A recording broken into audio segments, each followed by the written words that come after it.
I bow my head and I bow my heart in radiant adoration of that blessed Mother, the Goddess of Liberty, to whom I pay tribute this day for her service so magnificent on behalf of life everywhere.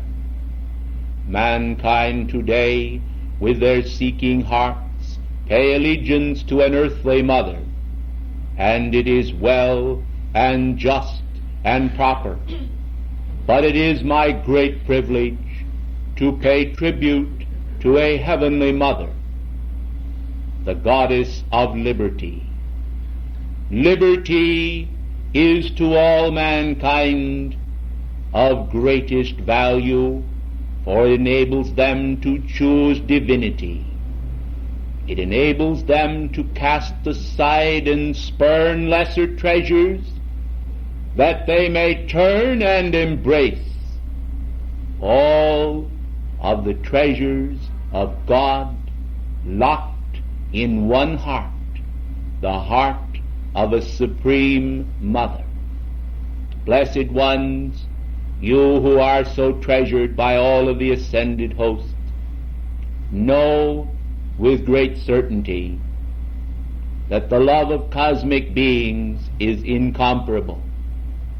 Mother Mary, the Goddess of Liberty, Kuan Yin, and all those blessed spirits born to heaven in clouds of glory and immortality, are indeed supreme upon the world scene. All history, especially spiritual history, pays them tribute, and all history ought so to do. Beloved ones, motherhood is a glorious opportunity, but one seldom properly exercised by the average individual given this great privilege in a proper manner.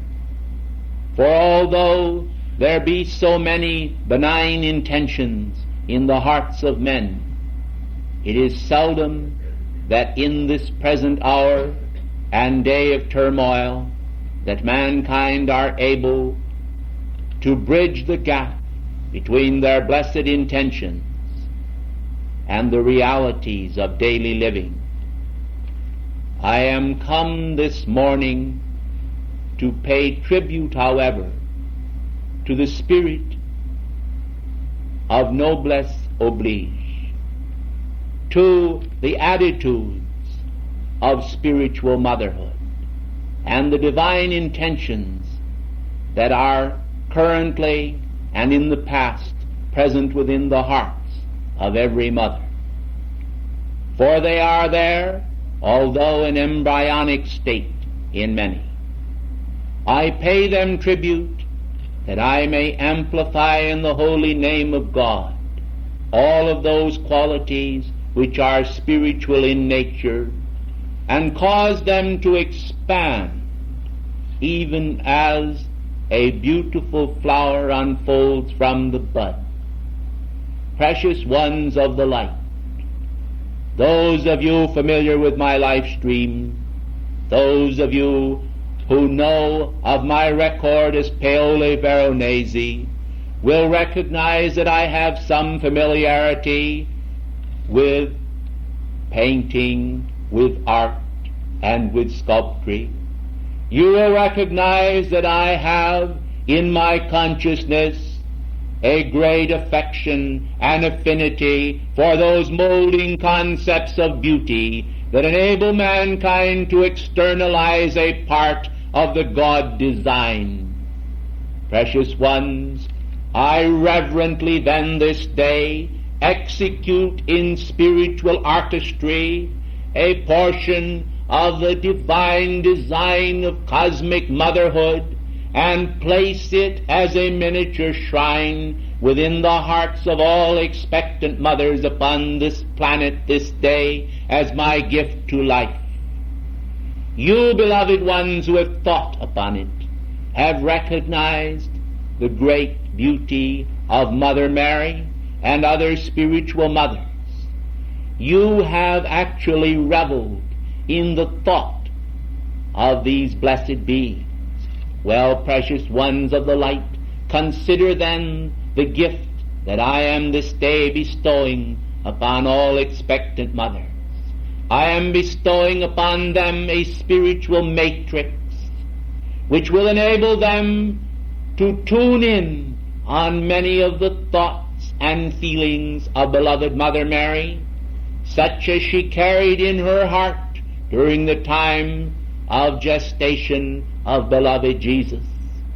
This, precious ones of the light, will enable the more sensitive to externalize a greater measure of selfless devotion and spirituality into the precious life stream which those mothers are carrying, and thus they will give an impetus to that life stream which shall cast it aside somewhat from human moorings and move it toward the great sea of life, where those valiant souls and Christed beings walk to bestow peace to the hearts of men, to ease their burdens, to bring out the beauty in life, and spoil not the handiwork of God.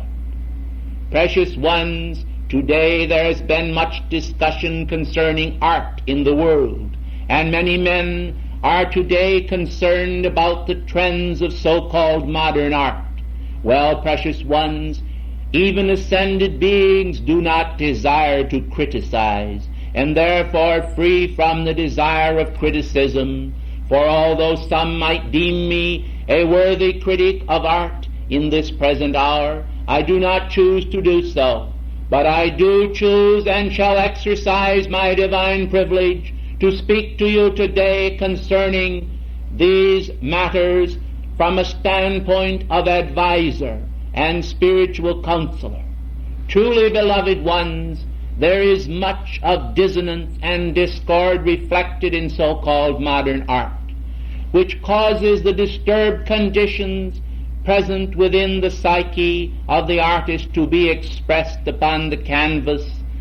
These conditions then, beloved ones, take the form of engrams, as it were, and when individuals behold upon the screen this outpictured discord, it does not key a response within their being calculated to exalt their soul, but rather pulls them down into the discordant trend of the artist unless they stand their guard.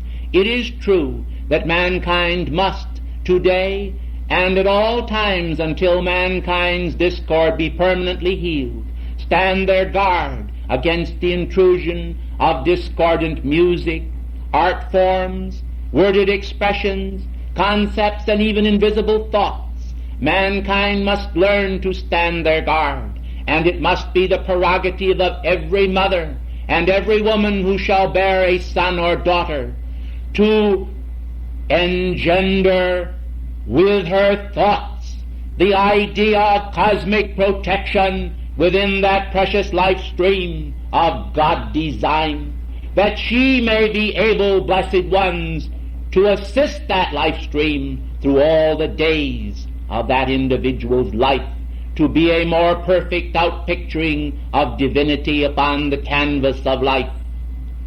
Precious ones, some of you are aware of the statement made by Abraham Lincoln that he owed everything to his blessed mother. This is not a new concept, for many great men and small men by mankind's judgment have recognized all that they owed to their parent, or to both parents. But, blessed ones, I would like to point out to you that many have felt contrariwise, having felt that their parents deprived them of many of life's blessings. They have chastised rather than honor their parents. They have, in many cases, justly defamed the character of their own mother from the standpoint of human values. But I tell you, precious ones of the light, when the understanding concept of true Christ radiance is conveyed to them, they will understand the meaning of forgiveness. They will understand in the story of Magdalene that forgiveness must be externalized, and that those individuals born into the world of form of so-called unworthy parents are not always proper in blaming their parents for this experience. Many times it is a fault of their own life stream for inequities committed against other parts of life in previous embodiments. Then again, it is for another purpose, as a test of their own character, that they may rise above the seeming stigma of name to exalt the principles of divinity upon the pages of history and bring mankind closer to the outpicturing of the purposes for which they came into existence.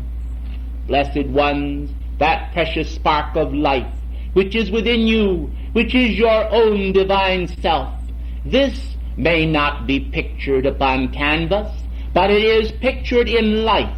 It is apparent in the lines of character drawn upon your faces, blessed ones. When you have fear in your world, it etches into the lines of your physical countenance the appearances which we can so easily interpret as a manifestation of fear. Bear well in mind, then, that perfect love casteth out all fear and torment. For perfect love is perfect beauty, and this beauty is inherent within the God design made and created by God in the beginning.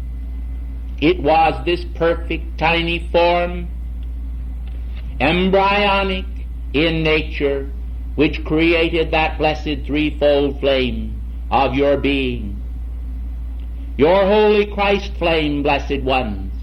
And it is your responsibility to expand that holy Christ flame, that in perfect balance and beauty it may be upon the screen of life an active manifestation of the Christ principle. Blessed ones, the tiny infant body which you once wore was also a thing of beauty, created wondrously and fearfully made. Blessed ones, you must recognize this blessed body as an outpicturing of the mind of God also, and feel that the pulsations of life within it are the voice of God speaking to you and saying unto you daily and hourly, be renewed in beauty, be renewed in duty, be renewed in responsibility, accept your cosmic opportunity, hear my voice calling to you, and be all that I am, all that you shall be. Recognize then your privilege. Recognize then this day is a day which God has made. Recognize that every day is a day which God has made. Especially, beloved ones, for you, each one. Mankind are too prone to feel that they are alone, that they themselves are separated as an island from the consciousness of God, and that God is not too concerned with them individually. This is not true. That which was created not only for the allness of God, but for the oneness of God.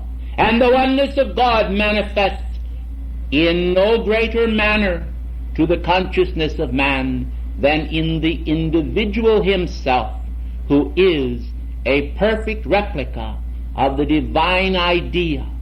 You therefore ought to recognize yourselves as divine ideas of beauty, clothed with beauty, as conceived by the cosmic mother.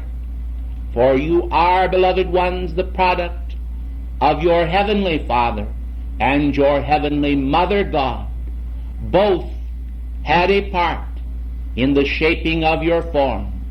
But you, blessed ones, must recognize that your destiny, although guided by them, is yet in the hands of your blessed free will, a free will that may choose to create either ugliness or beauty, either pain or freedom from pain and joy.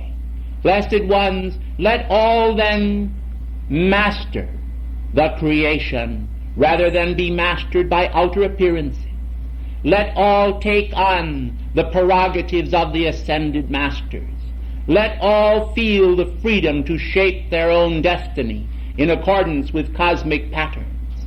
Let all feel the drumbeat of divine love within them, sustaining their heart and mounting within them as a fervor for life rather than despair.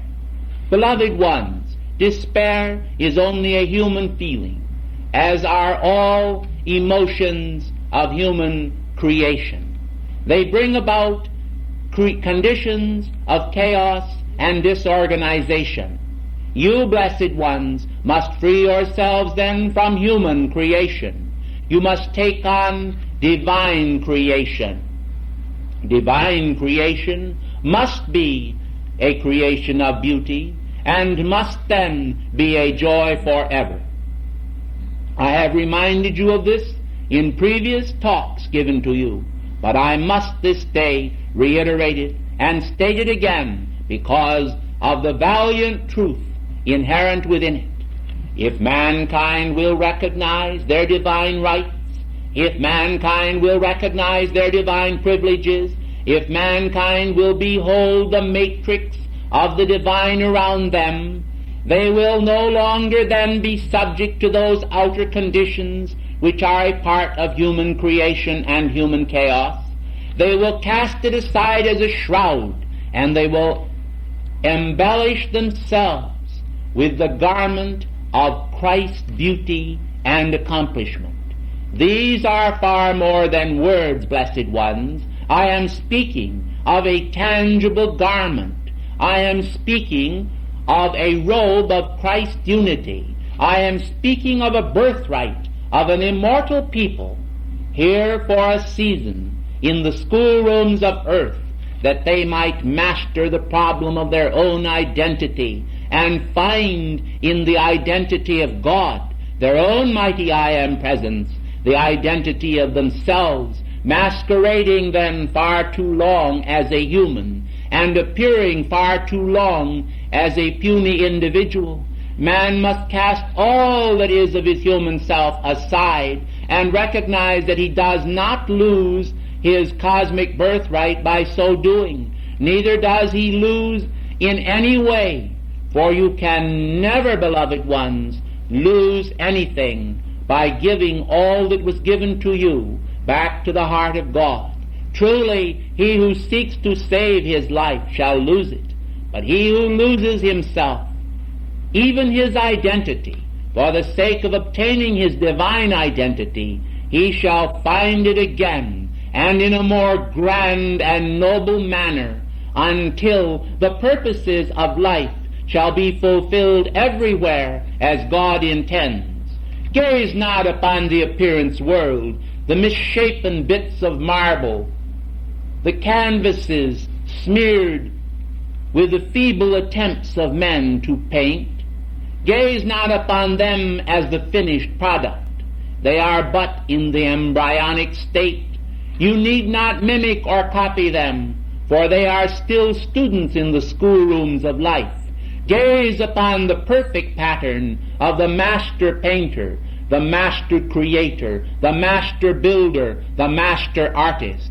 See what he has wrought, and be what he is, and you will find your freedom. You cannot find your freedom in the pages of earthly history, but you can find it in the pages of divine identity, going back before the dawn of recorded history to your own divine identity when it was yet a spark of the cosmic fire dancing within the heart of God. There, blessed ones, you can find it, recognizing itself as individualized in part, and yet unseparated from God. It spoke, speaking the name of God, I am. Each tiny spark spake thus to one another, beholding the self, and said, I am. This is as it should be today. Then there would be no conflict between your outer egos and between your divine self. You would not be in conflict with one another or with your own mighty I am presence. You would be swimming with the current of life and moving down the great river that flows from the throne of God. You would be obtaining your freedom each moment rather than denying it, and thus you would be affirming the Christ consciousness of your birthright. So it is, and so it ever shall be, that the law of life, the law of liberty, O Mother Liberty, is held within thy hand, cradled within thy arm, the great book of life, which reads the law of freedom for each man's being. This is a document which men must obtain by sacrifice if necessary, by study if necessary, by denial if necessary, by affirmation if necessary, and by whatever other measures their own soul may require, until they stand before the face of their own God presence and behold their presence as both judge, lawgiver, and their life. Then they will know that all that came forth from the heart of God was beautiful and beheld by Him as good, and that each of them are no exceptions to this rule, for the rule that was handed down for the one is the rule for the many. The law of life is firm. The law of life is supreme. The law of life is just. It is also the law of motherhood. And divine motherhood, that great eternal privilege, continues to be the blessing conferred upon those miniature replicas of the Divine Mother, the human mother. May she be enshrined then and hallowed. May she be esteemed by men. May she be not spurned by them or held in disrepute. May she be honored as every immortal son ought so to do. May all emulate Saint Germain and stand then and behold in the maternal situation a manifestation of the great law of life. May they honor and crown the mother as the angelic hosts do, until motherhood divine becomes transferred from heavenly realms and octaves to this earth, borne by a mantle of pure snowy white light, and containing within it immortal flowers from the bower of God. This then is our conception. This then is God's conception. This then is an activity of good. In it is no darkness, for it is the life that is the light of God that never fails. Beloved hearts, to this end were you born, and for this purpose came you into the embodiment of life, that you might be a living Christ in manifestation, a Son of God, a child of the eternal Mother. In God's holy name, I thank you this day and pay my final adieu to my mother, the Goddess of Liberty.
Beloved El Moria is with us this morning.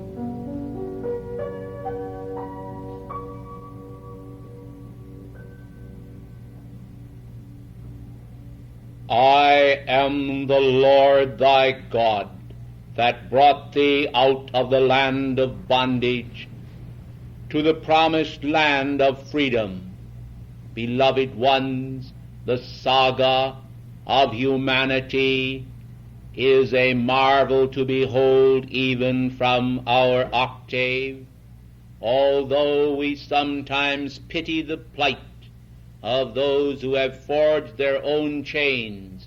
We rejoice in the honor and glory of those emancipators who have helped mankind to free themselves from those same self-imposed chains, and therefore stand in the light of freedom, hoping for a better day. I am come this morning to remind you of the long struggle of humanity to find the path of law and order out of the chaos of the past. The struggle of mankind is recorded well by historians, and those who desire to delve into the mechanics of it may do so. But the simple and necessary knowledge thereof is known to almost any school child, and yet mankind have failed to master the lessons which are so self-evident in the whole matter. Beloved ones, law and order are brought forth by God and are intended to manifest in the government of the nations, of the people, by the people, and for the people. Government was created for the glory of God and the blessing of mankind, in order to keep that order that is necessary among humanity and in the traffic of human affairs. Beloved ones, whenever then individuals take it upon themselves to break the law of God, to disrespect the law of God, manifesting in the laws of man, they quite naturally invoke, whether they will or not, the laws of karma, which indeterminately roll on as a juggernaut of justice to see that the law is enforced. Mankind may rebel. They may desire to abrogate the law or to set it aside. They are powerless to do so. They cannot but fall upon the rock of the law and themselves be broken. And yet it is not the will of Cosmos that this be done. There is ever the most facile path of peace available to mankind, a path of peace that bends with gentleness, conforming to human character where the great law will permit it, and therefore tempering the steel of the law to the hearts of men quivering with hope that they may rise above their appointed lot. Beloved ones, I refer now to their self-appointed lot, not to their divinely appointed lot. For mankind themselves have elected a pathway that they desire to walk. Whether or not that pathway conforms to the divine pattern or not is another matter which we will perhaps divulge in a later release. Today I am concerned with the governments of the world and with mankind's understanding of their necessary function. Blessed and beloved ones, those magnificent and masterful teachers, beloved Jesus and Kuthumi, in their current release of the Pearls of Wisdom, have thrown great light upon the pages of government in their current release. I therefore commend this week's Pearl of Wisdom to you, that you peruse it, that you may obtain therefrom also some necessary instruction pertaining to the great law of God which covers the whole earth. Be diligent then to respect the law, for the law is God in action. Freedom, beloved ones, is necessary, and freedom is not freedom to break the law, but freedom to walk in accord with its glorious precepts. The governments of the world today must master themselves. You must pause now, beloved ones, and reflect how much individual power do each of you possess to alter your own laws. It seems very minute, and so it is when taken alone. But in conformity with millions of minds, it becomes a mandate of the people. It is not as small as it seems, neither is it as great as it seems. Balance must be within the heart of men. They must understand that the powers of influence are at work throughout the world to bring into manifestation qualities that themselves are insidious and would impose bondage upon the hearts of men. Simultaneously, these forces go forth with the voice of God, the love of God, and the wisdom of God. It becomes a question as to which voice mankind will heed, and they themselves, in their confusion and aborted self-love, sometimes pay attention to those discordant voices that would tell them of a better way of life that can come to them without conforming to the law. Well, beloved ones, such voices have ever been heard in the wilderness of humanity, but they have never spoken the truth.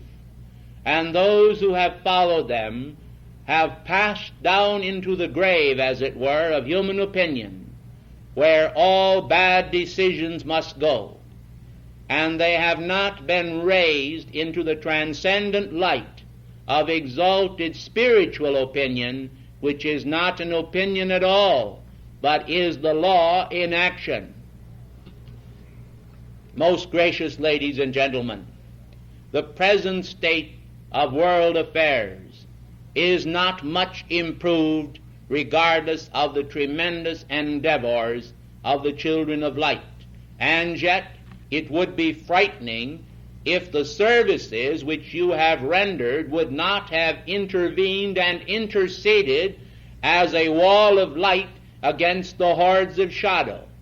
Because of the intervention of the student body and the correspondent answering of our calls, we have at least held, as it were, the status quo, and I think there is some small element of progress. This may not always appear on the surface, and when the violence of the erupting volcanoes of human opinion and discord begin to manifest and the hearts of men quake for fear, let them recognize then and there that heaven remains undisturbed insofar as its purity and virtue and divine law are concerned. Quite naturally, the Good Shepherd passes out into the wilderness in search of that sheep which is lost, and it is ever the prerogative of the ascended masters and those of our band to sally forth and attempt to show mankind how they may redeem their precious energies which they have so frequently aborted in useless endeavor. Take, for example, discord. Beloved ones, there has never been an individual or a nation which has profited in actuality by discord. But every nation and every person has greatly suffered by reason of discord. There is a way that seems right unto a man, and the end thereof is death, has been quoted by the ancient prophets, and I choose to quote it today, for mankind are sometimes of the opinion that through waging war or through exerting the pressures of discord, they bring some specific good to their own life streams. Well, beloved ones, you cannot produce good by evil means. The good that seems to manifest in an individual's world by reason of ill-gotten manners cannot long endure and must evaporate by cosmic law, it is much the same as a drop of water upon the hottest stove. It will give one poof and be gone. Beloved ones, this is the way of discordant energies, regardless of the fact that some men seem to hold ill-gotten gains for a prolonged segment of their lifetime. That segment in time is to us but a moment, and it flashes forth and is gone. Eternal values remain. I am certain that the student body recognizes those august points of character which manifested in the heart of George Washington and many of the early pioneers of this great nation America and other nations of the world. Those men live in the pages of history, and all good deeds live on the screen of eternal values. But all infamy and all acts of discord shall pass away, and they shall not exist any longer, because it is the will of God that they shall not remain in that new heaven and new earth which must abide over the shadows of the present day creation of mankind. Human creation but resembles in part the intended divine plan. I say this to you because sometimes the students seem to feel that all that is here and all that is externalized is of the human, and that none of it is divine whatsoever. This would be a great untruth and a great travesty upon justice. There is a great deal of virtue that lives in the human heart. There is a great deal of good that has been externalized by mankind, and there is a wealth of good that manifests in the heart of the world and in the hearts of its people. All is by far not evil, blessed ones, neither in religious service nor in political service. And therefore I hope that the students will not make the error of thinking or accepting the feeling that the world is a baneful place where all is woe in a valley of sorrow. For one must look upon the virtues that are occurring daily in order that one may amplify those self-same virtues in the hearts of those brave individuals who have expressed them in the face of an almost overpowering state of human wickedness. Beloved ones, I would then like to make a second point, and that is that the source of that virtue was not the human creation of mankind, but the source of that virtue was the will of God, the creation of God, the flame of God, and the love of God, which has shone forth and manifested in the hearts of men. Honor then thy heavenly Father and thy heavenly Mother, that thy days may be long in this wonderful universe which the Lord thy God hath given to thee, that you may be masters of your own destiny and come to a state of ascended master love, such as we have and share with you this morning. If we were in the human, and we were today to behold some of the thoughts which mankind presently hold, it would cause us to tremble for them and not for ourselves.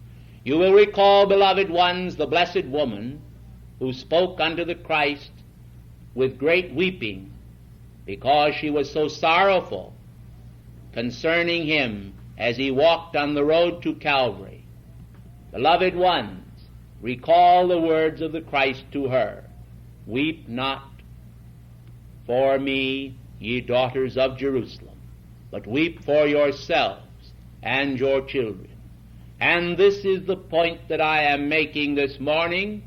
You need not weep for the hosts of heaven, for the ascended masters, and for those blessed life streams who have set their feet upon the path that leads to their own victory, but weep rather for those who in their own mistaken error of their ways seem to feel that there is no justice in the universe, who seem to feel that they can abrogate the laws of heaven and set them aside and live as they choose without any punishment or without any action of the great law whatsoever.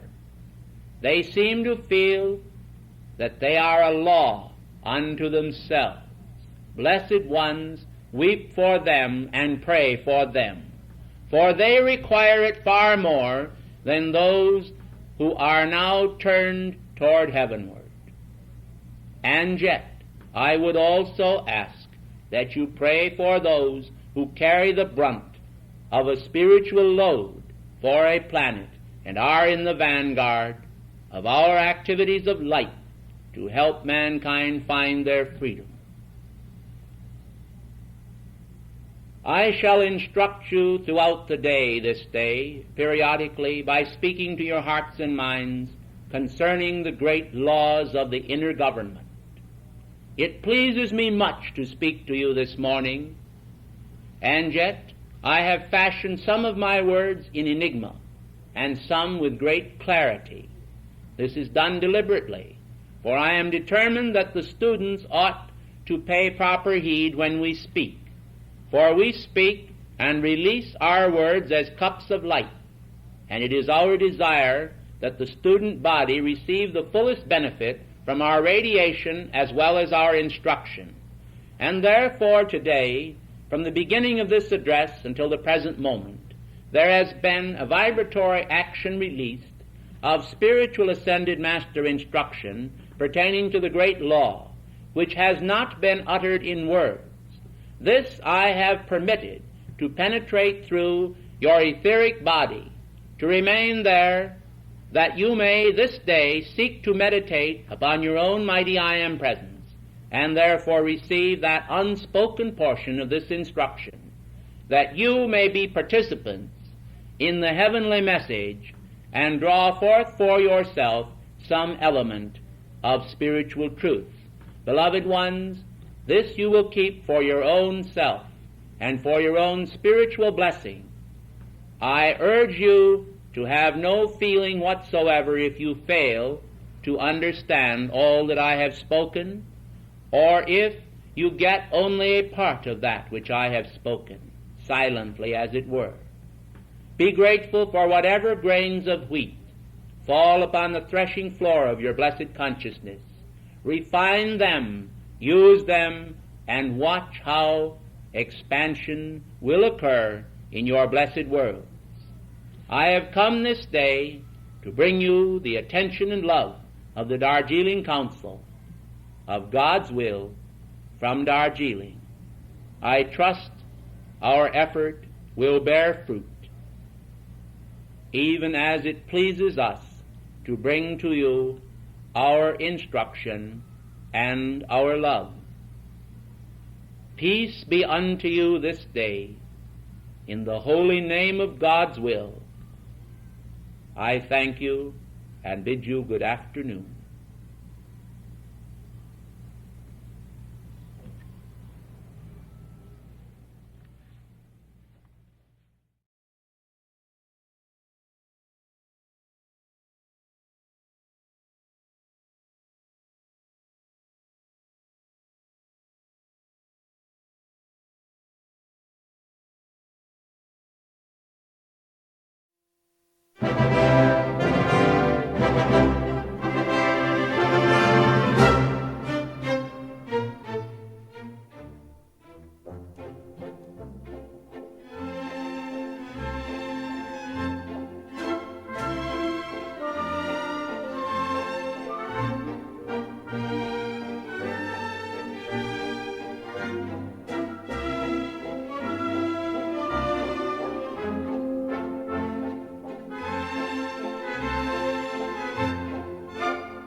gentle ladies and gentlemen, I am here this night, charged with the radiance of eternal spheres, holding an immaculate concept and enjoying every minute of it. I wish to render specific thanks to those who have assisted the holy cause throughout the past year, for it is indeed a most grateful occasion when I can render specific thanks to those who have embodied within themselves those holy measures of devotion which I know so well from experience while yet embodied in human form. Memory has not failed me, you see, beloved ones, for I well remember the occasion when I myself, in the fashion of the Christ, rose into the atmosphere, shook aside the folds of human density, and obtained myself that priceless treasure, that iridescent pearl of true being, which is the reflection of God within the folds of man's being.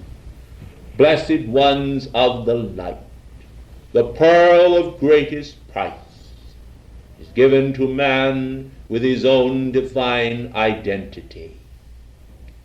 The words "I am" so treasured by many of you ought to be treasured by the world for their content. For their content is wholly divine, for it is a reflection of life. God is life, and this wondrous, radiant circle of being is life. As a cup running over with divine grace and opportunity, men so frequently in their meanderings around this planet fail to perceive the true purpose of their being and find themselves sidetracked by 1,000,001, as it were, ventures into fruitlessness. The difference is, that is, the essential difference is in the manifestation of a Christ upon the planet, and an ordinary individual who is not ordinary at all except in his own concept is simply one of Christed application, and an application made in the cause of vanity could well give men their ascension if they would only recognize how that it is in wasted moments that men can recoup the great drama of the ages within the force field of their being, and win for themselves the victory of immortality and the freedom which we of the ascended octave know so well. It is true, dear one, that the world suffers today in a pain of their own creation, but for a holy purpose, and not for the cause of human vanity. For you see, we would cut their chains, and we would long ago have released men, but to release them without their achievement and without their having achieved the purpose for which they came into embodiment would be more foolish still than to leave them to buffet themselves against the rocks and the thorns of life until, turning to their own divine presence, they recognize at last that the hour has come, and now is, when they ought to hear the voice of their own mighty I Am presence and turn to that presence, embracing their God identity with the long-lost love of a son for his eternal Father. The words, eternal Father strong to save, fill my being now with a sense of the radiance of the light beaming from the lighthouse of God identity upon the restless sea of humanity, and bringing hope to those mariners tossed about upon the rocks of temporary delusion, fear, and doubt. May we free them from their delusions. May we help them to know the truth of their being. How silly it is, beloved ones, and I wish to speak most plainly, for mankind to hold in their consciousness a feeling of sharpness or a feeling of harshness. Beloved ones, there is no one upon the planet, not even one individual, mark you, who of themselves, if they knew for a certainty the entire plan of creation, could for a moment perform a single act of disservice to deity. For they would immediately recognize that to do so would be to cut themselves off from the blessings of life. And it is therefore basically in ignorance rather than malice that mankind create their tiny and pitiful errors. Forgive them, blessed ones, that they may forgive you, and know a freedom that is like the holy breath pouring through the very center of your being and joining you to God and to eternal felicity. What is good faith, beloved ones?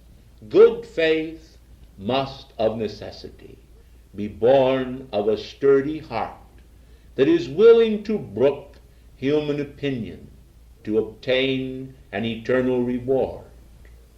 Men who lack faith, beloved ones, have often not amounted to a great deal among mankind or even in the world to come. It is true, they kept within the treasured napkin of their being the one talent which life gave to them, and they spoke unto the divinity, saying, See, I have this talent safely kept. But they did not, and were unwilling, it seemed, to be good stewards of the eternal faith that was given to them. Pray for them, beloved ones. And I do say pray for them, for they must find some form of assistance from on high. The crutches of human delusion will not keep them, nor succor them for a long time. Sooner or later, they will be fallen individuals until the mills of the gods, which grind exceedingly small, will crush and bruise them against the rocks. And this is not our will. It is not your will.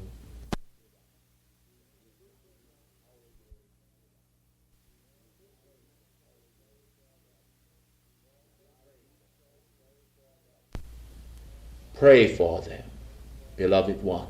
And I do say pray for them, for they must find some form of assistance from on high.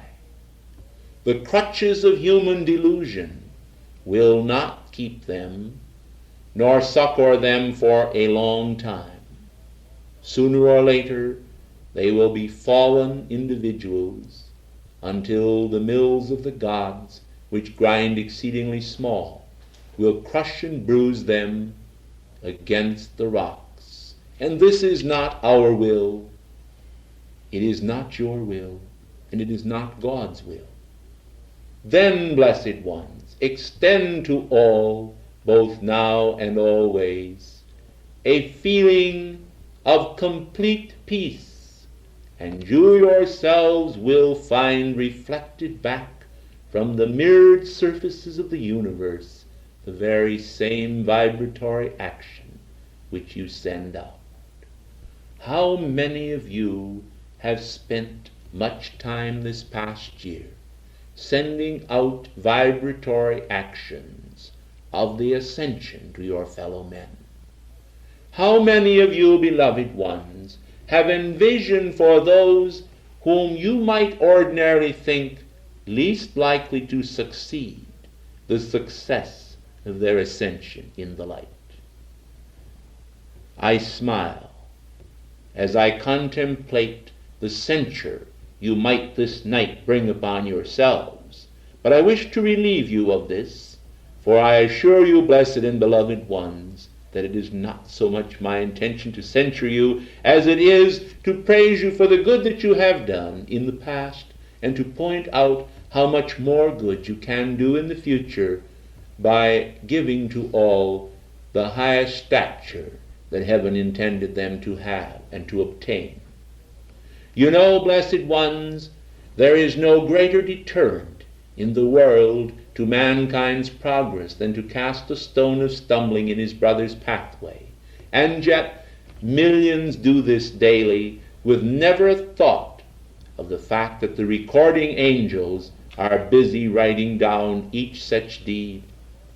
And it is not so much a matter of its being recorded, blessed ones, as it is that the stones placed in another's pathway are usually encountered within a fortnight in one's own pathway. And this is because the great law, in its earnestness and its desire to see men free, quickly carry these burdens men have placed in the pathway of another and put them directly in the pathway of the one transmitting them out, so that they may redeem them and pick them up one by one and cast them aside, and thus find a karmaless way in preference to a way of karma and heavy burden.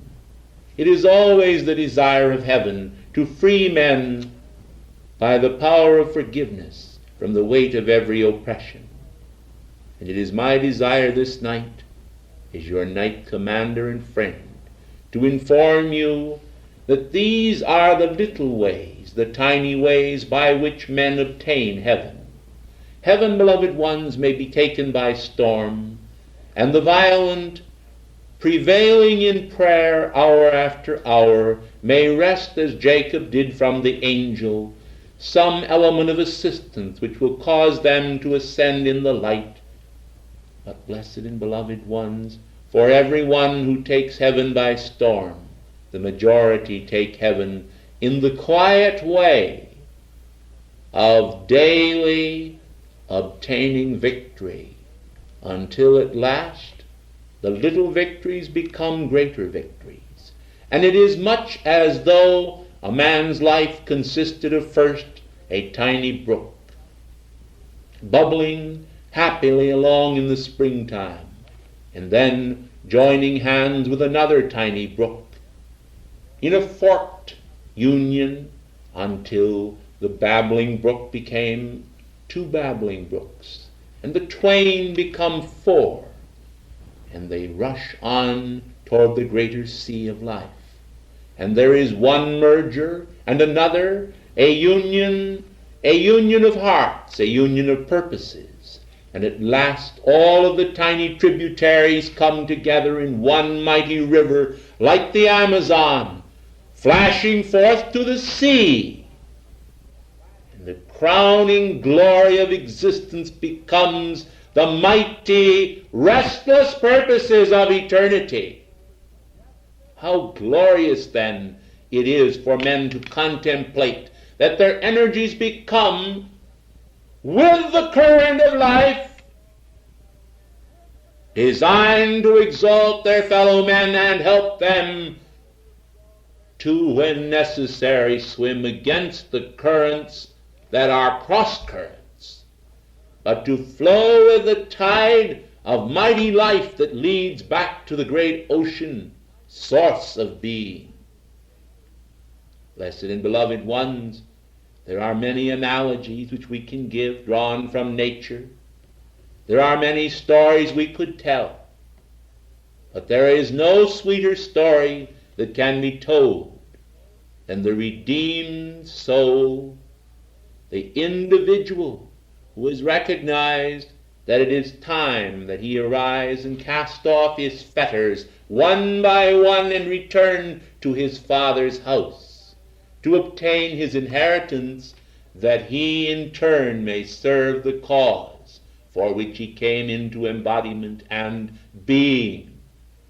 In those exalted spheres of spiritual achievement, blessed ones, mankind do not know what really is transpiring. But I would enlighten you this night by telling you that throughout the courts of heaven there is constantly a reenactment occurring of a scene which might resemble a recruiting office of an army, but a very vast army.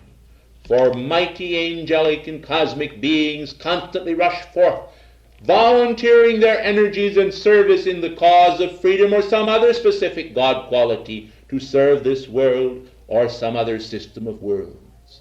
These blessed individuals are anxious, beloved ones, to get into the fray and to do their part, because they see all of life as one, and they love all of life as one, and they long to see all of life know the freedom which was intended by the mighty fiat of the divine word as it was poured forth from the universal consciousness and the voice of many waters, declaring to mankind, Lo, I am come to give of myself to my creation the fullness and the beauty of my identity.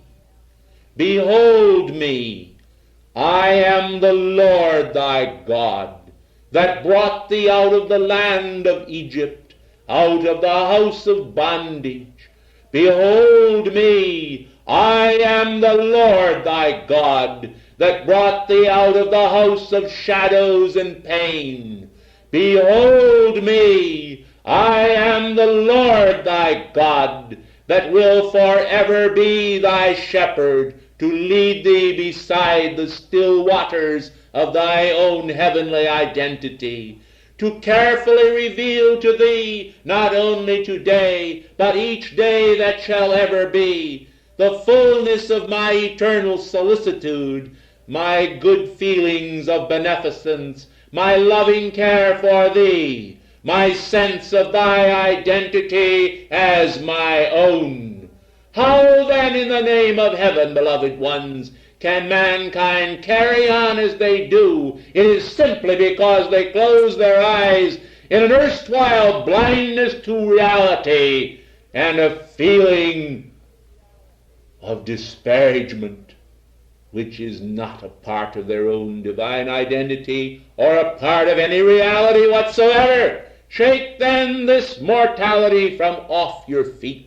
Shake the dust of these concepts from your mind, and permit yourselves always to envision our feeling of completeness, the eternal cycle of identity that knows not beginning and ending as man does, but recognizes that there is an eternal circle of light, the great central sun, and behind the sun behind the sun, ever receding through all the folds of infinity, layer upon layer, aeons through aeons, until identity merges with identity to become one.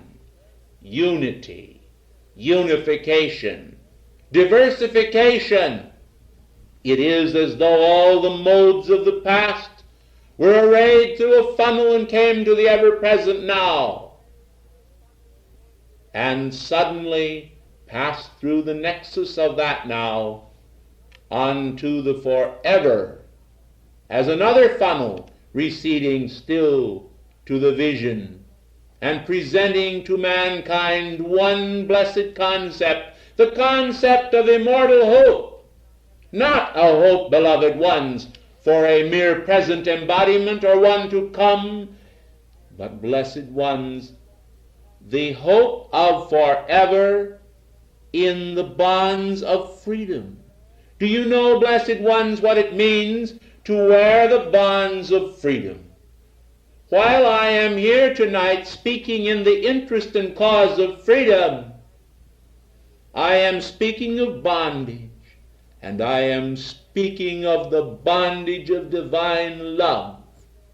For in that divine love there is the concept of free election, whereby, blessed ones, you mark your ballot for good because you wish to do it, and you render your services because it is your desire to render your services. You are not compelled, blessed ones, to do it. It is an act of the bonds of freedom. You have taken upon yourself the responsibility to the call of heaven. You, individually, have recognized that God at times is actually yoked with you, and that you are his co-server. In this sense, it occurs to you that God has come down into form and identity to walk beside you, that he has not left you alone or made you to be bereft of his consolation and comfort. He has provided multitudes of blessings to be given into your hand, not the least of these of which is your senses, your blessed senses, power, vision, the power of hearing, the power of feeling, and then, beyond, in the reaches of the mind, the power of knowing, and the power of knowing what are the thoughts of God. Simple thoughts. Are they so simple, beloved ones? Yes, they are simple. But their simplicity is a road. And the end of the journey, the end of the road, is a beautiful complexity. This is freedom. Freedom to obtain that which the holy purpose avowed for thee in the beginning. Note, beloved ones, the beautiful context of this word, avowed for thee. God avowed for thee. When you yourselves were unable, by reason of a lack of illumination, of knowledge, of the wonders of your own true identity, to make decisions for yourselves in that infant messianic state. For I hold you thus, you wrapped in your swaddling garments of creation, lay helpless as a babe. The angelic host stood round about each one of you. They gazed upon you, and the Magi came. Your star appeared in the sky, I tell thee, as surely as it did for Christ.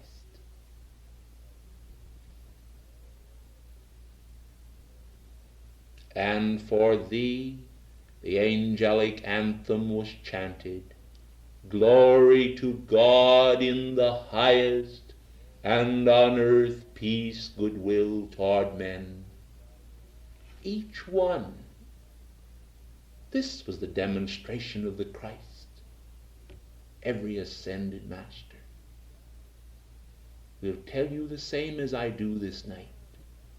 It is truth barren of theological identifications, stripped from human concepts. It is pure truth.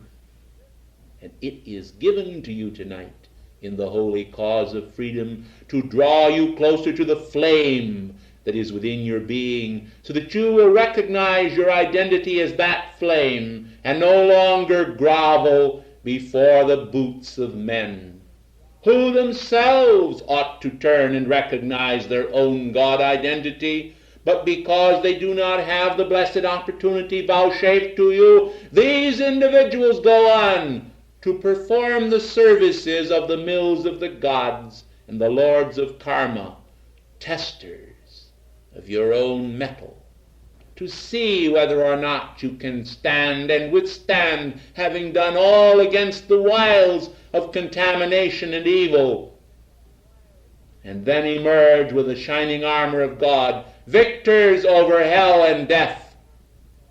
Moving forward with the tread of a mighty conqueror, you become lords of life and death. Whence comes this conclusion? It comes from on high.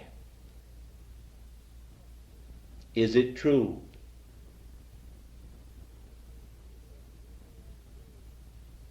Ask, and you shall receive the answer. Within your own being,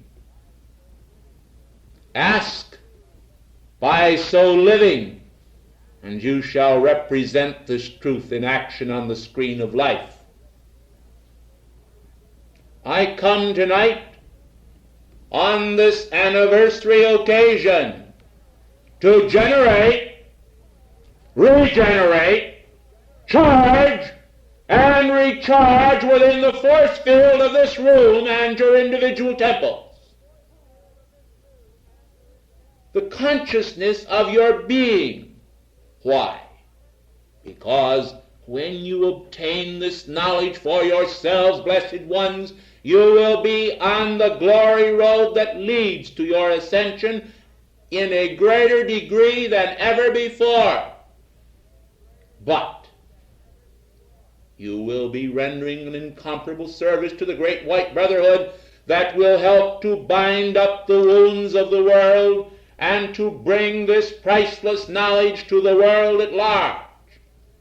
Behind the screen of every religion, behind the screen of every true fraternal order and all spiritual organizations is one holy purpose, but a purpose so frequently overlooked by individuals who are given some foretaste of them.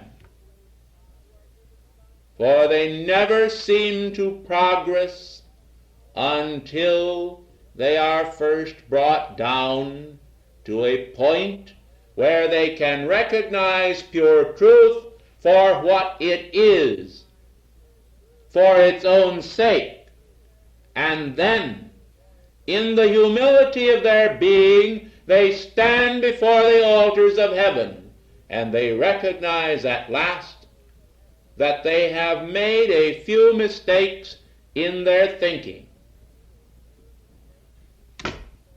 Joy fills their minds after they overcome the terrors brought upon them, because at first there is a tendency for mankind to condemn themselves for their mistakes. But when they realize that even this condemnation must be put aside and replaced by holy purpose, they suddenly wake up and recognize that their ascension is not a goal that is not real, but that it is the only goal that is real. And then life takes on a shining new meaning.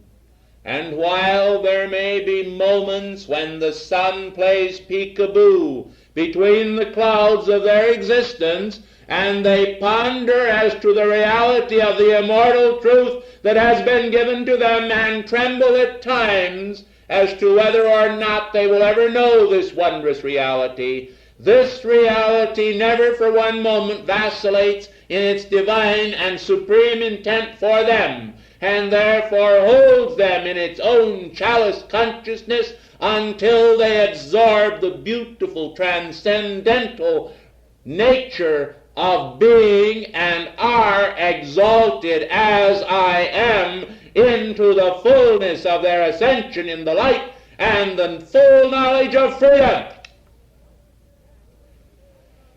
Patriots of the sacred fire, arise in God's name and claim your identity.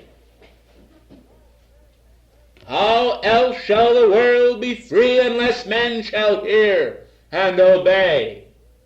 As a small child, when the call came to me when I was embodied as Samuel, I said, Speak, Lord, for thy servant heareth.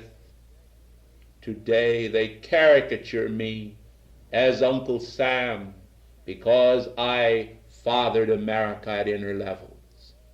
Well, let them have their little joke, beloved ones. We have our own private one. We know that as we individually accept the call of God from on high, we are not shaming ourselves before men, regardless of what they think, blessed ones. You are serving the purposes of immortal life. It is a crown, the crown of identity that is given to you by this,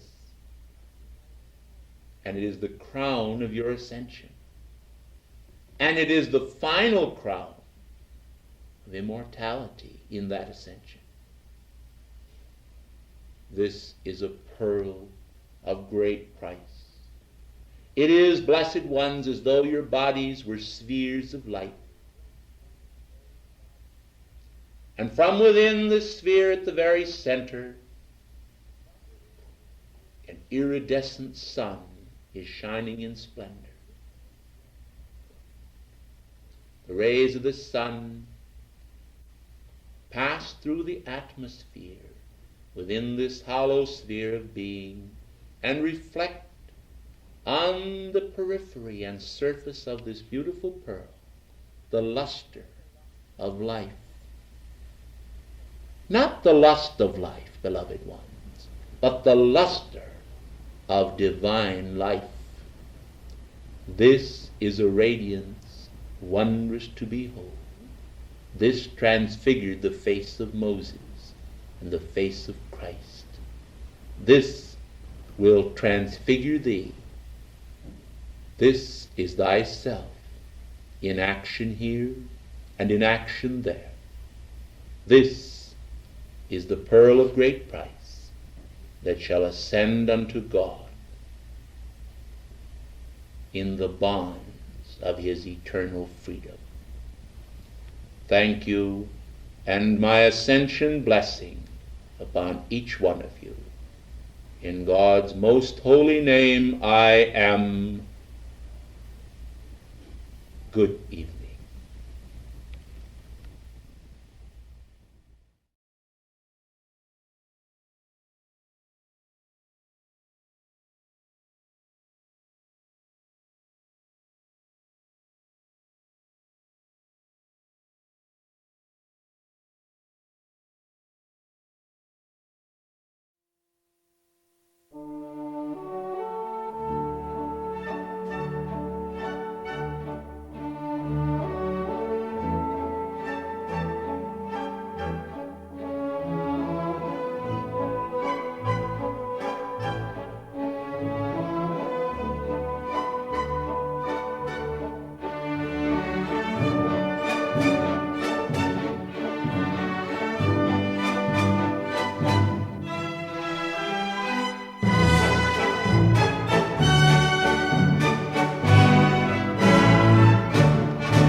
flowing of the stream of immortal power with grace and transmutative love is an eternal process, guarded and protected by those magnificent beings assigned by the Most High God, the mighty I Am Presence, to that specific service to life.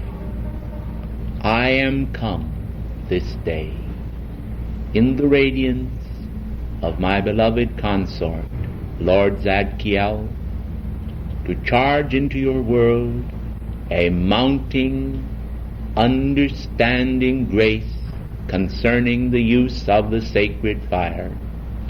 As I am speaking to you this morning, the crystalline light rays of Archangel Zadkiel have intensified a matrix within this room designed to give you greater comfortability and grace in moving about in these dense spheres where so much light is needed to penetrate that substance which mankind have misqualified by their attention upon wrong things. Placing their attention there, they have, as it were, glued themselves to human concepts, and they find it is a most difficult problem at times to free themselves from those outer world conditions which surround them.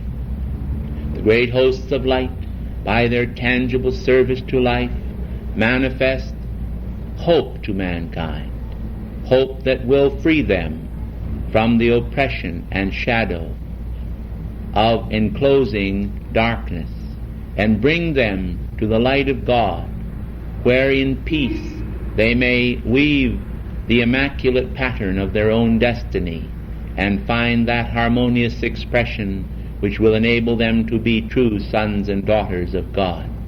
Beloved ones, the beautiful and magnificent etheric temple of our Lord Zadkiel is today remaining over the Isle of Cuba as a great focus of transmutation. It is, of course, beloved ones, most regrettable that conditions below on that beautiful island should be so much the result of mankind's desecration of the great light of God that beats and sustains their hearts.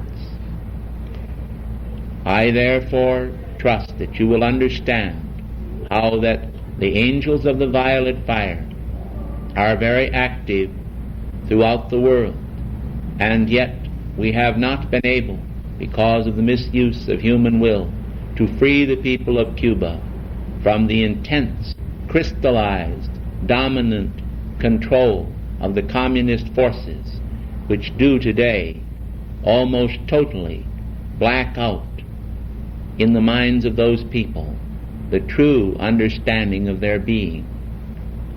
Mankind today have demonstrated entirely too much apathy and lethargy concerning this desecration near the bastions of freedom in America.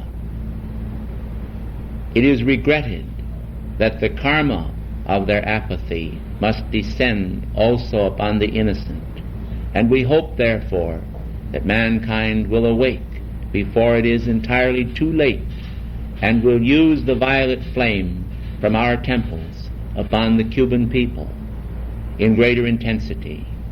It is needed, beloved ones. It is so necessary to have advocates in human form who make the call for the release of that energy. We have enough energy, beloved ones, in our focus and retreat to release those people and the whole earth if it were called into action. It is regrettable then, do you not think, beloved ones, that mankind do not call it into action enough? I know that the blessed people who are hearing my voice have made invocation after invocation to the light, and this is so much appreciated. Beloved ones, it is necessary to expand by the numbers those individuals who are giving these decrees rhythmically, faithfully, and sincerely to the light of God for the release of that energy that will free the world from all of the oppression of the ages.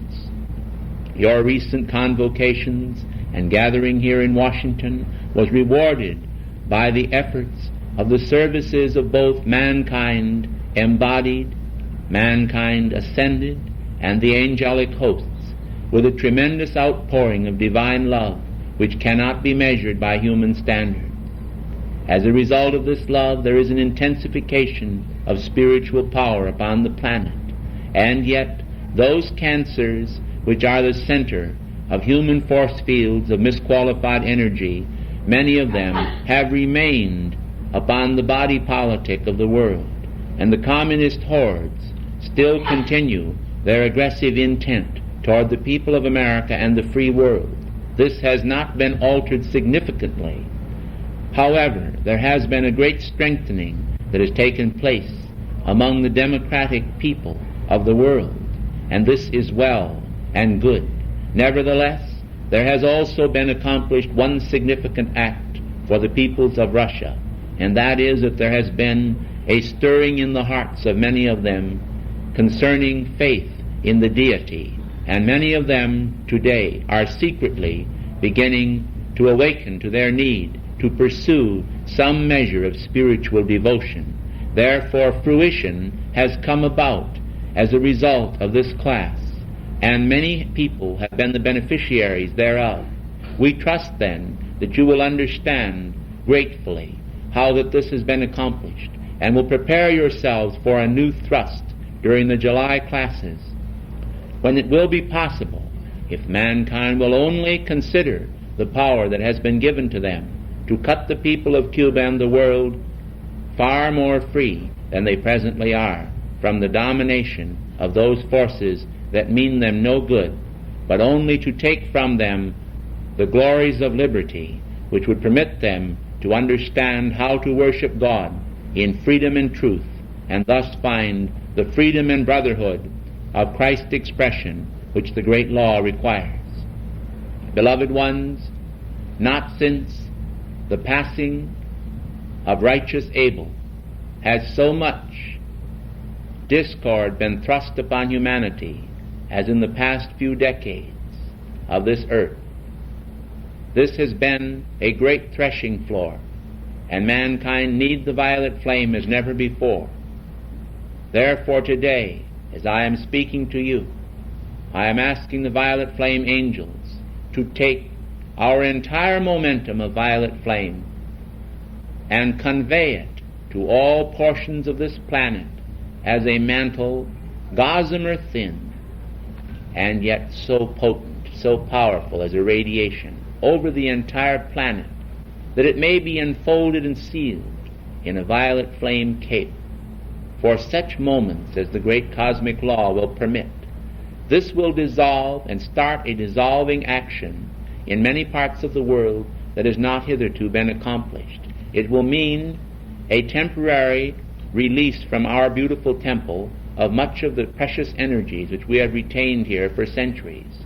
These energies will return to us in less than a fortnight, and they shall accumulate upon their return the devotion of all of those who have made calls to the violet flame, and thus we shall gather a greater bastion of light in our force field. But we shall for a short time spread abroad this force field of violet flame in the name of Saint Germain, in order that more people upon earth may receive that precious outpouring which my beloved Lord Zadkiel so longs to give to mankind.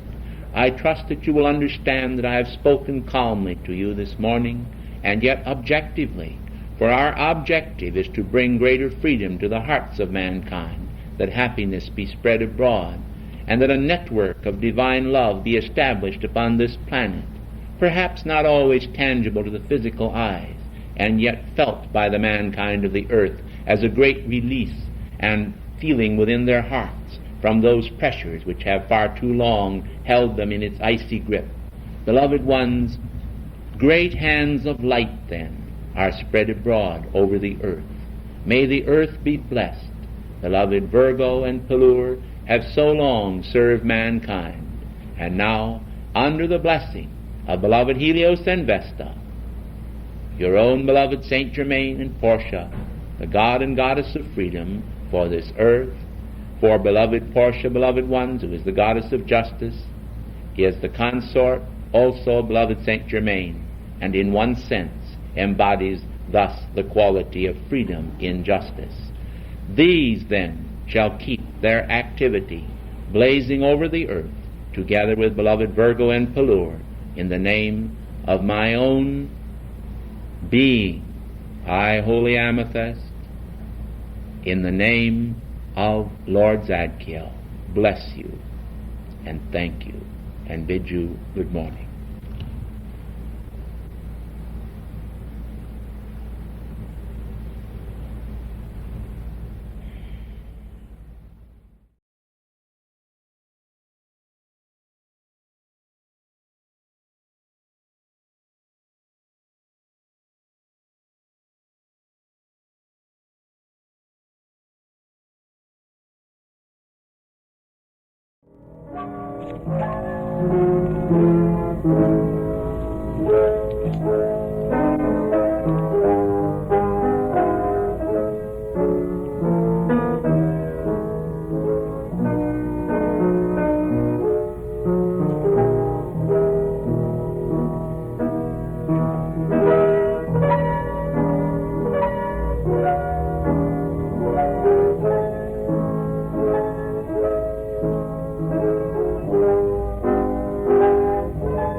Wondrous celestial radiance of infinite spheres, descend now to magnify the mighty I Am presence, the energies of the presence, and the light of God that does not fail over the hearts of these people and over the people of the world. I am come today to address you and to convey to you a message from the heart of God. Beloved mankind of earth, you have struggled long to find your freedom. I wish that I could say to you today, your freedom is at the very door. Beloved ones, if it were possible for heaven to make such a fiat that we could instantaneously transport you into that supreme radiance of the ascension at this very hour, I assure you it would be done. And for some, it shall be done before too many months have passed away. For there are individuals, although they are very few in this room, that shall find their way back to the heart of the Father, as Jesus did, within less than 30 months from this date. Beloved ones, I hope that you realize the meaning of this specific message.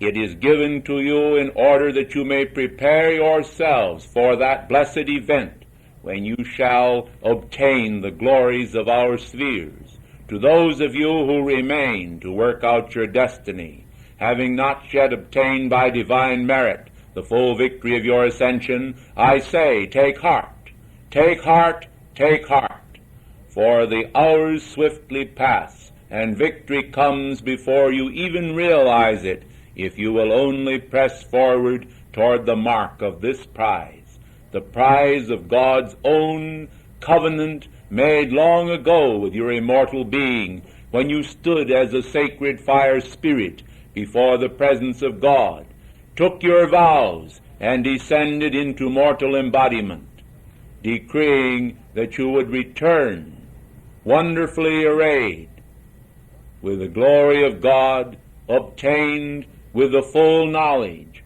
of your outer self. Beloved ones, This is a very interesting concept for some of you, to realize that the divine Godhead itself sent you forth challenging your own light, that you might thereby accept the challenge of that light within yourself and win the victory of your ascension and freedom. Beloved ones, mankind must understand the cause and reason for cosmic initiation. They must understand that all such conferments are the result of divine love's desire to expand a specific manifestation of light and make that light more intense. Individual life manifesting upon this planet has reached a state where they no longer, as a mass of people, realize the fullness of their identity. They are too often a chaotic mass, unreasoning and not recognizing their divinity. Individually, this is not true, for the earth is filled with God-loving people. There are multitudes who desire to have the light, hungry souls who desire to express the truth which you know, which you feel, which will immortalize you as it will immortalize all those who will accept it. It is the teaching of the sacred fire. The sacred fire teaching must be applied, and man must win his freedom by the application of that teaching. Beloved ones, this beautiful spark of identity, with all of its wonder and iridescence, is yours now. You do not have to wait for it. You were given this gift when you first came into manifestation from the heart of God. It is as though a wondrous fairy godmother stood with a magic wand, reached forth and touched the spark of your being and said, "O live," and you said, "I am alive." And therefore you recognized that you yourself, individualized, had existence and consciousness. You recognized the Godhead. You bowed to beloved Alpha and Omega in the great central sun. You bowed to beloved Helios and Vesta in the sun of this system of worlds. You descended and took the vestments of mortality upon you, vowing to return to God, enriched by the use of those talents which God gave you, those sacred vows, those wondrous privileges which were extended to you, were to create in you a new heart and renew in you a right spirit in the full-blown momentum of individualized consciousness. No longer would you act the part of God merely as a puppet, merely by the natural manifestation of the divine sense in manifestation. You yourselves would consciously choose to expand that flame. And as you expanded that flame, by free will choice, a glory would come into your life that, although you had been made lower than the angels, would extend to you a crown of higher glory. And thus God, in his wisdom and manifestation, desired to give you greater gifts, to bestow upon you the full compassion of his own devotion for the creation which he had made. You are wondrously and fearfully made. You are indeed sons and daughters of God. The recognition of this, the intensification of that recognition, the intensification of fervor, the application of the great law, ought to produce upon this planet a saint. Everywhere today that an individual life stream exists, a potential saint exists wherever there is a manifestation of consciousness, and I tell you, you ought never to forget it. There are too many times and occasions, blessed ones, when you go seeking to find a master in the outer world of expression, and you completely fail to recognize the master that is within the temple of your own immortal being. In the search for masters. Mankind frequently lose a sense of perspective. The ascended masters, by a demonstration of cosmic power, have obtained their victory over all things, including death. They are therefore worthy to be heeded, for they themselves have passed through life's experiences and the crucible of those experiences and emerged without even the smell of smoke upon their garments. Therefore, beloved ones, such as these, having obtained their freedom by the power of the violet flame and by application to the sacred fire principles, are themselves exalted beings, worthy indeed to act as spiritual overseers of this kingdom, and to bring to fruition that divine gift and grace which Almighty God has entrusted to us. Many of you know that we are entrusted by the Godhead with specific responsibility toward the mankind of earth. Many of you know that it is our intention to fulfill that responsibility. Some do not recognize or realize just the specific function of the Great White Brotherhood or of my life stream or of El Moria. They have not studied the fullness of these teachings. They do not recognize or realize our office, and therefore they do not always understand our remarks. Mankind today, in the outer world of experience, understand much of what the outer world tries to convey to them because they have made application to those points of knowledge, and therefore they do understand it. Mankind, however, do not always make the full application to the Ascended Master law, to the Ascended Master teachings, which they make to the outer world, and then they expect to obtain the same prize, the same reward, the same understanding. Life, in its great compassion, frequently bestows upon them a gift of grace whereby they do come to a greater understanding without much intelligent self-effort. But, beloved ones, it is not our intention to thwart the law, to flaunt the law, or to let mankind escape without the necessary application. Beloved ones, grace may be given, it is true, but it is still necessary for each life stream to draw forth for themselves and to magnetize the grace which is required for the present hour. When, beloved, Jesus spoke to you this morning, it was from the momentum of his life stream of ordered service, and it was garnered from those experiences which he himself had lived, had known, and realized from his own divine accomplishment. You, beloved ones, also, in those benign acts which you commit from time to time, are speaking out, as it were, from the great record of your own divine experiences at inner levels. You are performing a service in the world, and the world is blessed by your service. But that which has been is but a small portion of that which shall be. For this iceberg, beloved ones, which protrudes from the surface of the sea of reason, is only a part of that tremendous momentum which will be generated to propel you like a rocket up into the victory of your own ascension. Beloved ones, mankind, because the great laws granted dispensations, are frequently prone to ride upon those dispensations without recognizing the awesome responsibility to divine reason which is given to them by the Godhead. I therefore exhort you this afternoon, as you leave this class, to absorb all of the radiation that you can that has been given, to read the worded instruction, to make the application, and to also, above all things, continue with your decrees to beloved Saint Germain, to myself and others of the ascended host, so that we can release the full momentum of our momentum into your world, your mind, and your affairs, and bestow upon you the blessing which heaven wants you to have.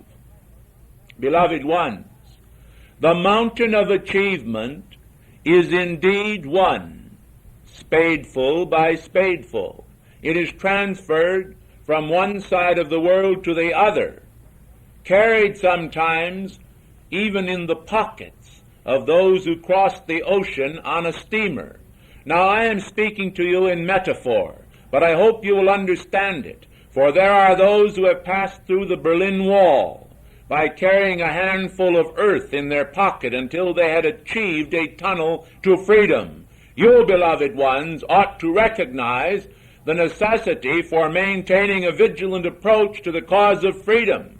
Why do you think, beloved ones, that the Summit Lighthouse has been vouchsafed this grace which has been given to it and the release of all of the spiritual energy? This energy, beloved ones, is brought forth in response to the decrees, the calls, the momentum of service of many of you in this audience and throughout the world who have made the call and application, and therefore the release of it comes through this willing channel into your world. But you have made the call, and the call compels the answer. I am grateful, for that which you have done has permitted us to release to mankind at large, out of the largesse of our being, a spiritual vibratory action which will enhance the quality of divine love upon this planet.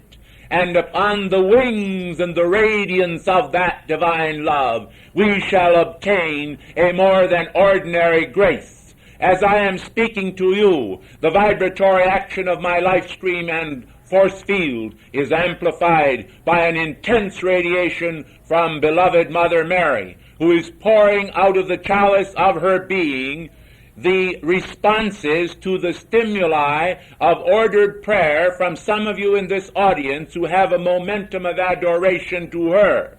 She comes in answer to your call to join the momentum which I am generating today and to flood forth to the world at large the radiance of the brothers of the Diamond Heart from Darjeeling, to comfort the world at large in all of its grief, because the world has not recognized the will of God as good. The world has, in their own supposition, imagined somehow that life is a mumble-jumble of chaos, and that the world merely happened by chance, and that out of this figment of chance and imagination, the present world chaos exists because of the fact that there was no divine design behind the manifestation of the world. Such folly could only occur in those consciousnesses which are sullied by the vibratory action of human reason bereft of divine illumination. I say then, blaze illumination's flame through them. Blaze illumination's flame through them. Blaze illumination's flame through them. Illumine them, O beloved mighty I Am Presence, speedily by the speed of light, by the Mercurian power of the speed of light, by the diamond shining mind of God, by the Mercury diamond shining mind of God, and let the world obtain for themselves that freedom of experience which floods their brain, their body, and their being with divine knowledge, with light, and with understanding. The world today, in all of its chaos, needs love. It needs love and it needs understanding. And oftentimes, beloved ones, you cannot speak to the world of this understanding in worded expression, for immediately when you speak or release a piece of knowledge or information, human thought patterns and ideations of long standing arise and are pushed forward to the screen of the mind, where they effectively cut off the acceptance by that individual, and they immediately say, how foolish, I cannot accept that idea, and they proceed to decide that you yourselves are somewhat daft. In this, beloved ones, expression then, there is a situation which occurs, which is static for that life stream. I have known individuals to pass through an entire embodiment without so much as one footstep of progress, simply because they would not heed some expression of ascended master law which was taught to them by one of the chelas, who diligently desired to appraise them of this blessing, and then, simply because that life stream would not accept it, they did not make any further progress, because that particular specific radiation and expression of divine illumination was a necessary key in the release of the God design to their life stream, but they did not know it. And then the law itself continued to exact, beloved ones, upon that life stream the toll of their own ignorance. Now this seems to be a very harsh expression, beloved ones, but the law is not harsh, it is exact. And it is necessary, beloved ones, for individuals to keep an open mind and heart to the divine reason of God.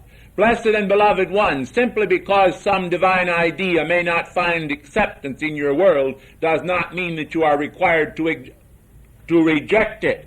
Beloved ones, if you do not find that you can accept it, it is always possible for you to consider that it might be true, and then to make the calls to your own divine presence and see whether or not that divine idea is true and can be accepted by your life stream. If you do not find an immediate answer and cannot accept it, then, beloved ones, it is never wise to completely reject any more than it would be wise to accept blindly. For men must exercise that Christ discrimination which will make of them the wonder of the world spiritually.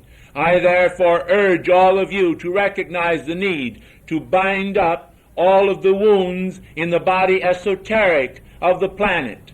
I know that El Morya has many surprises in store, and that the Darjeeling Council are planning to utilize the life streams of many of you in this place to cause tremendous conferences to occur in the United States between spiritual bodies, which will weld together the spiritual people of the United States and other parts of the world for a definite purpose, the purpose of enlightening mankind with a greater spearhead of the knowledge of the ascended masters. When El Morya, long ago, together with beloved Kuthumi, performed his services of love through Madame Blavatsky and opened up the Theosophical movement, beloved ones, it was to bestow light upon the path of humanity.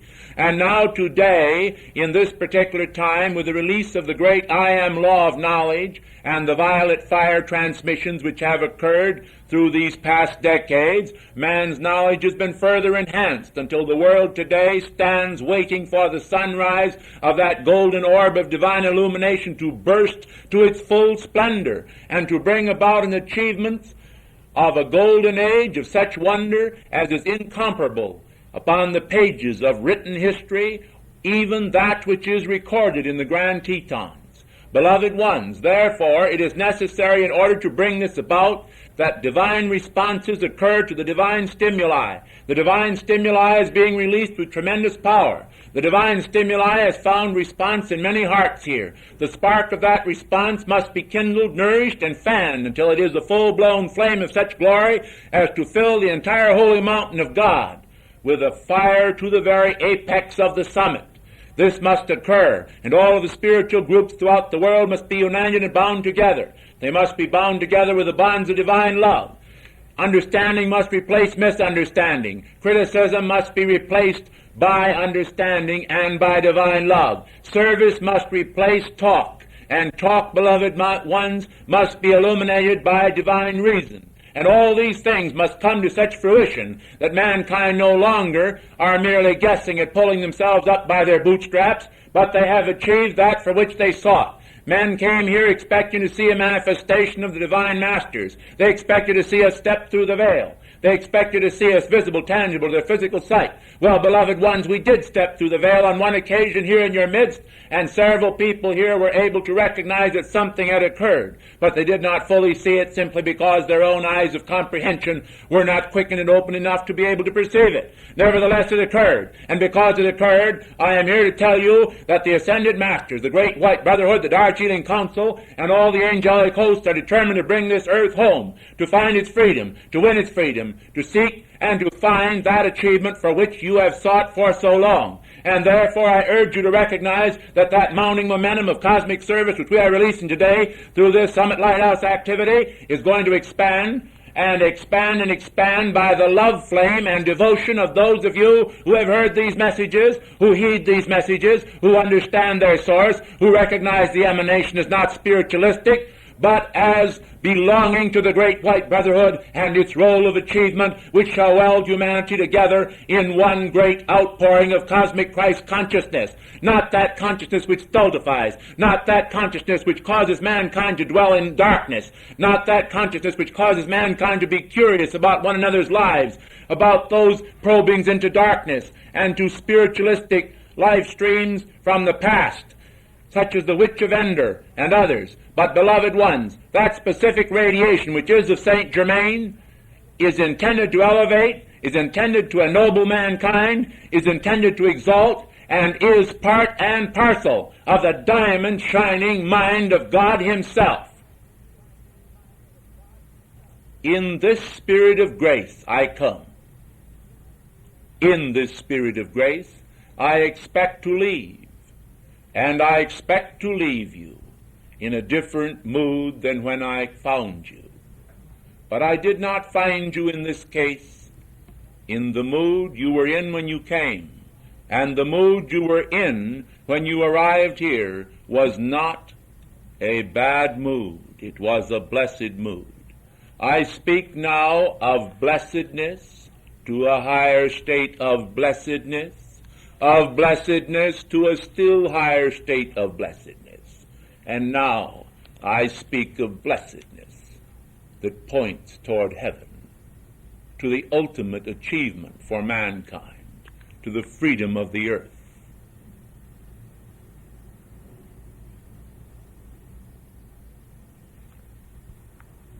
I am wrapping and enfolding you in the radiation of the beautiful diamond belt which I wear.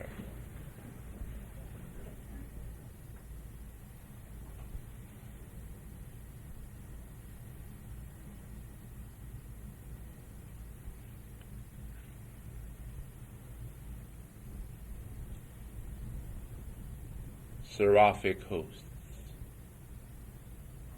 descend.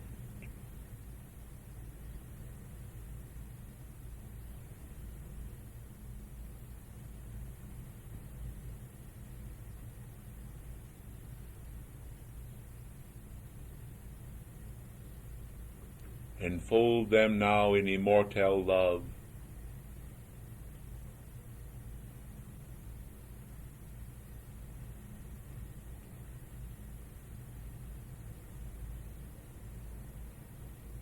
Enfold them in immortal peace.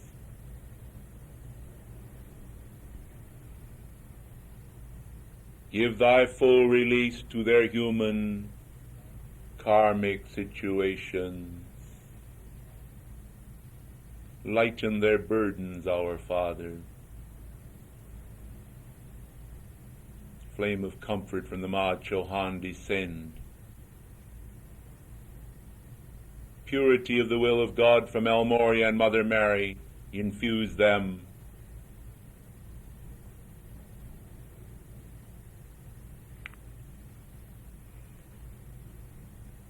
Christ, accomplishment of the ascended Master Jesus, enfold them all.